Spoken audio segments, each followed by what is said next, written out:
Ce faceți, bă, animalelor? Așa începeau orele de specialitate, electronică și măsurători electrice și electronice în liceu, clasa 11 și a 12 cu doamna Crețu. Statură normală, nervoasă din fabrică, cu o voce de comandant de pluton. Arunca catalogul pe catedră, se uita în clasă și inevitabil urma întrebarea clasică. Care e, bă, animalul care a scris pe tablă? Noi în cor de îngeri, ursul, doamna profesoară, ursul. Ursul săracul, gras, brunet, cu vocea groasă. În mintea ei, dacă aveai vocea groasă, clar, tu erai vinovat. Bă, ești mâncat, bă, ești mâncat. Te las corigent, ai înțeles, dobitocule. Nu am fost eu, doamna profesoară, nu am fost eu. Taci, bă, boule. După vreo 2-3 minute se potoreau apele și începea ora regulamentară. Doar că din când în când se mai auzeau în clasă câte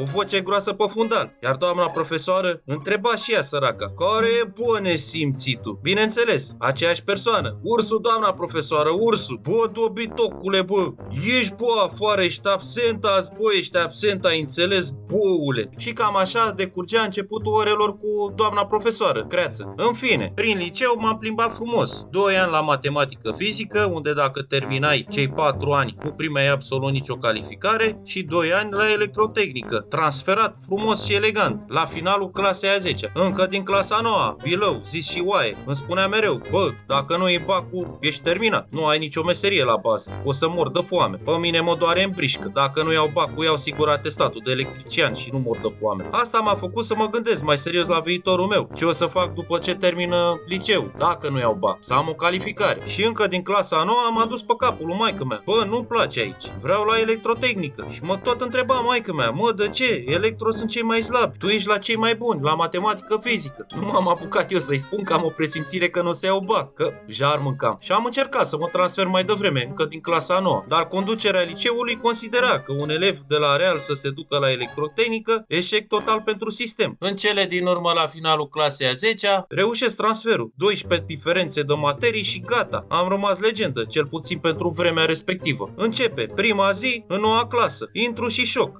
Băncile zburau, oameni puși pe distrugere, clasă de psihopați. Și totuși, locul meu era acolo. Fac cunoștință cu echipa. Aveam un chinez, un ponei, un țigan, Ilie cu capul lui turtit de banană, care era cel mai nebun, și aveam și un oțet, care puțea oțet, bineînțeles. Când stăteai lângă el, aveai senzația că a putrezit un câine lângă tine. Omul era pericol epidemiologic. Păcat că nu existau măștile de COVID pe atunci. Stam în clasă și suportam toți duhoarea. Plus că suferea și de boala mincinosului patologic, idolul femeilor, da, cred că mai mult la cele din cimitir. În fine, mai era și ursul, care era băiat bun, suflet mare, și ținta noastră preferată, ursul gras cu vocea groasă. Noi țipam în clasă, profesorii siguri că el e vinovat tot timpul. A rămas săracul de mai multe ori corigent din cauza noastră. Ce mi-a plăcut încă din prima zi în clasa asta? Unitatea. Păi băi frate, când se striga hai acasă, păi hai frate, eu l-am toată clasa. În sfârșit îmi găsisem locul. Mergeam la școală de drag, făceam 2 ore pe zi, dacă le făceam și pe alea de multe ori. Restul, cafenea și băutură, că de fumat m-am apucat abia la facultate. Disciplinat, frumos. Profesorul meu favorit, cât am stat în liceu, a fost doamna profesoară, Creață, care îmi spunea mereu, bă, tu trebuia să rămâi acolo de unde ai venit, la matematică fizică. Ce cauți, bă, aici? Într-o zi întârzie 10 minute. De obicei, dacă îndrăznea un profesor să întârzie, plecam toți acasă. Și totuși, am rămas, că na, trebuia să ne facem pofta de râs. M-am apucat să scriu pe tablă. Intră doamna profesoară, ce faceți, bă, animalelor? Face prezența și se întoarce la tablă. Care e, bă, nesimțitul care a scris? Și urlu, cu voce groasă. Care e, bă, animalul? Ursul, doamna profesoară, ursul. Bă, dobitocule, tu